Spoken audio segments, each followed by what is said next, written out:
So I just took a trip to my local pharmacy, and I just want to show you a few examples of what I bought. Pringles, gummy worms, candy, and almonds. As you can see, I tried to make a healthy choice, which it really didn't work.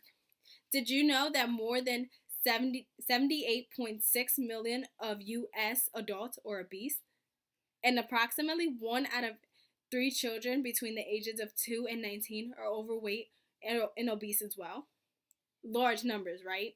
It's important to understand the relationship that we have with what we eat and our health.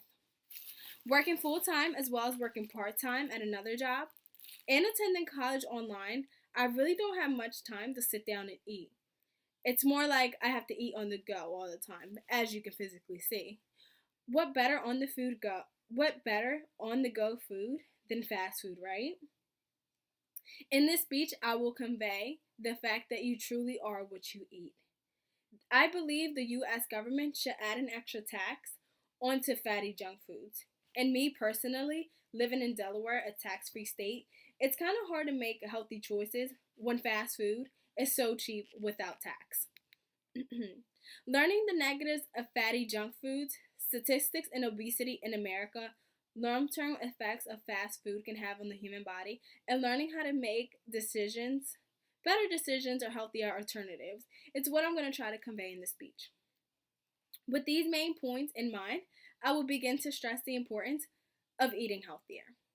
The negative of fatty junk foods. Junk food can satisfy you for the moment, but we can all agree that towards an hour later, we all feel a little sluggish and lazy.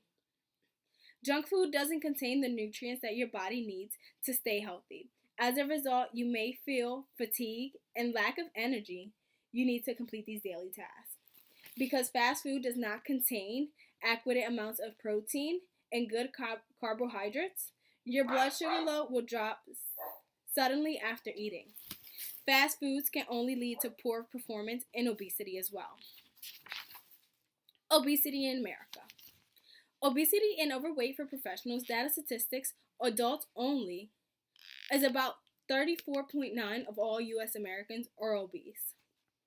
Non-Hispanics, blacks, have the highest age adjustment rates for obesity, which is 47.8%. Just in that category. Long-term effects on the human body. People spend more time working and less time cooking. Therefore, fast food has become a frequent option to thousands of Americans, especially since it's fairly cheap. What happens when you eat fast food or junk food a lot? You're exposed to more diseases and also healthier you're also exposed to health factors. For example, type 2 diabetes in children and young adults is also very common. Low cholesterol found in fatty foods can be a serious problem in the heart and arteries. The blood is unable to process the form of cholesterol properly. But learning better and also doing fast alternatives. When you go to McDonald's, you simply don't have to go for the number one, which is the Big Mac, and you don't have to go for a large fry either. McDonald's and fast food restaurants often have healthier alternatives. They necessarily not aren't healthier than you basically making them home yourself because you have options. Fast food, they technically have a little more calories, but it's better than getting the Big Mac. For example, McDonald's premium Caesar salad with grilled chicken and low-fat vinaigrette plus fruit and yogurt. Altogether, it's only 307 calories and 9.5 grams of fat. So you see, compared to a Big Mac, it's a huge difference. So there are healthier alternatives out there for you. You just can't go for something large and cheap. Try to spend a little extra more money because in the long term, your health is worth it. So in conclusion, adding an additional tax to unhealthy foods will decrease the consumptions of American eating unhealthier. For example, I believe the U.S. government should add an additional tax to that Big Mac, or even like a dollar burger. The dollar burger might only be $1, but once the higher percentage tax is added onto it, that dollar burger can be on close to $2, like $1.89 or something. Now, if the taxes only apply to the burger and not the salad, you know a lot of people are going to go towards the salad just because why pay for a dollar burger that's almost two in the end and get the Caesar salad for the exact same price. So, learning the negatives of fatty junk foods is extremely important. It can teach you how to make better alternatives to healthier choices. Knowing what you're inserting into your body is also key to making better choices. Junk food, especially fast food, can have both short and long-term effects on the body, from feeling sluggish to even having a heart attack.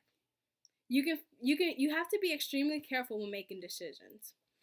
With alternatives on fast food menus, Americans are still having problems with obesity. It's obvious the only way to force them and slow them down is if we target their pockets. So back to the main point I said, imagine if the dollar burger was now $1.98, nearly the price of 2 burgers before tax.